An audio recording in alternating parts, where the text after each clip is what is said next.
Que a paz de Cristo esteja em cada coração. Hoje eu convido a uma pausa, uma reflexão sobre algo que, bem, todos nós sentimos, o cansaço. E mais do que isso, vamos juntos descobrir como é que a gente pode transformar essa fadiga num caminho sagrado, um caminho para encontrar Deus. Vamos pensar um pouquinho nisso. Aquele cansaço que chega no fim do dia, no fim da semana, ele é só um inimigo que a gente tem que combater a qualquer custo? Ou será que ele pode ser algo mais? A proposta aqui é a gente olhar para a fadiga não como um obstáculo, mas como uma porta que se abre para algo muito maior. E para a gente começar essa reflexão, vamos olhar para a figura de Cristo. É impressionante e ao mesmo tempo muito consolador pensar que ele, sendo Deus, também sentiu o peso do cansaço na sua humanidade. E é aqui que a gente encontra um consolo muito profundo. Ver Jesus cansado nos aproxima dele de uma forma muito íntima. Ele entende, lá no fundo, o nosso esgotamento, porque ele mesmo viveu isso na própria pele. Tenta imaginar essa cena, uma tempestade violenta no lago, os apóstolos em pânico e Jesus dormindo um sono profundo sobre um travesseiro. O cansaço dele era tão real, tão humano, que nem a fúria da tempestade conseguiu acordá-lo. E olha, é muito importante a gente entender isso. Não era um teste para os discípulos, não era uma encenação. Era a exaustão de verdade de um corpo que se doou sem parar, pregando, curando. Naquele cansaço, ele já estava nos salvando.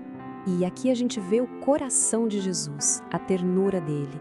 Ele não só sentiu o cansaço, como se preocupou com o cansaço dos seus amigos. Ele os convida a parar, a ir para um lugar mais calmo, para descansar um pouco. É um convite que, de certa forma, ele faz para cada um de nós hoje. Tá, mas e aí? Como é que a gente traz isso para a nossa vida? Como é que a nossa fadiga, que tantas vezes parece só uma coisa ruim, frustrante, pode ganhar um sentido novo, um sentido profundo? É aqui que acontece a grande mágica da fé. O peso do dia, a mente esgotada, o corpo que dói, tudo isso, tudinho, pode ser elevado a Deus, pode ser transformado numa oração silenciosa, numa oferta de amor. É o que chamamos de corredemir.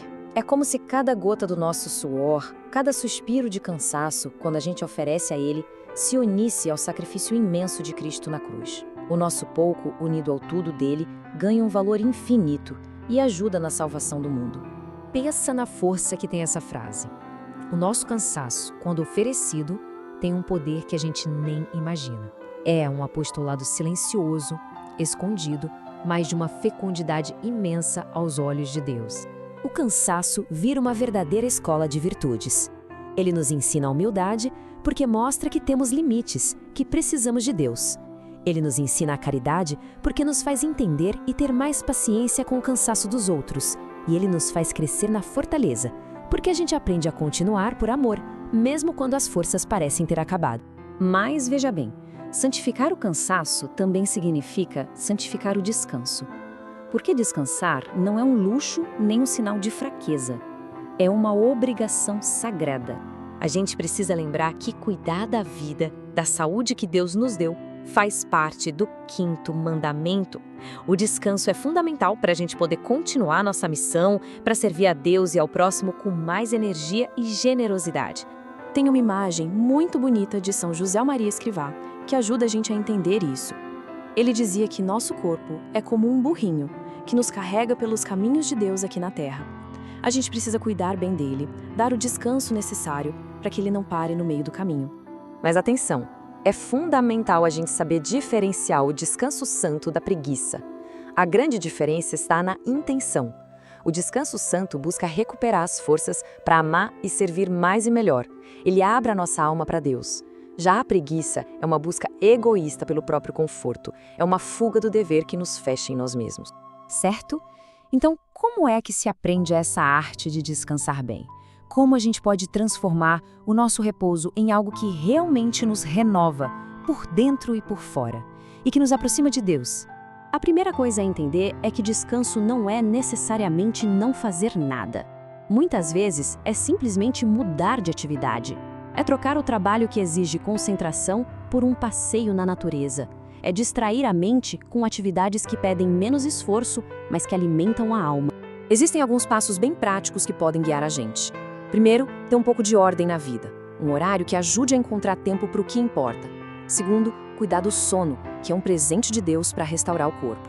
Terceiro, se conectar com a criação, encontrar Deus na beleza de uma paisagem. E, acima de tudo, que o nosso descanso seja um tempo de encontro com Ele, de abrir a alma à sua presença. Como nos lembrava o Papa São João Paulo II, o descanso não pode ser um tempo vazio, ele precisa ser preenchido. E o melhor conteúdo para preencher o nosso descanso é, sem dúvida nenhuma, a presença de Deus.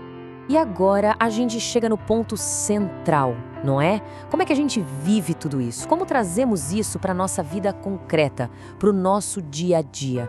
A chave de tudo está aqui. O amor não tira férias. Seja no trabalho mais intenso ou no descanso mais merecido, o que move a nossa vida deve ser sempre o amor. O descanso, então, vira só mais uma forma de amar. Amar a Deus cuidando do corpo que Ele nos deu para poder servir e amar melhor os outros. E vamos voltar mais uma vez para o nosso maior exemplo, Jesus. Cansado da viagem, sentado ali junto ao poço, ele não se fecha no próprio cansaço. Ele vê uma alma com sede e, mesmo fadigado, começa aquela conversa que mudou a vida da mulher samaritana para sempre. O amor dele era maior que o cansaço. E para quem está escutando, fica o convite. Qual será o primeiro passo para santificar o descanso esta semana? Quem sabe oferecer o cansaço de um dia específico em oração? Ou talvez planejar um momento de descanso que realmente inclua Deus? Um pequeno passo pode mudar tudo. Que possamos levar essa esperança para a nossa vida, a de transformar até mesmo o nosso cansaço em glória para Deus. Louvado seja nosso Senhor Jesus Cristo, para sempre seja louvado.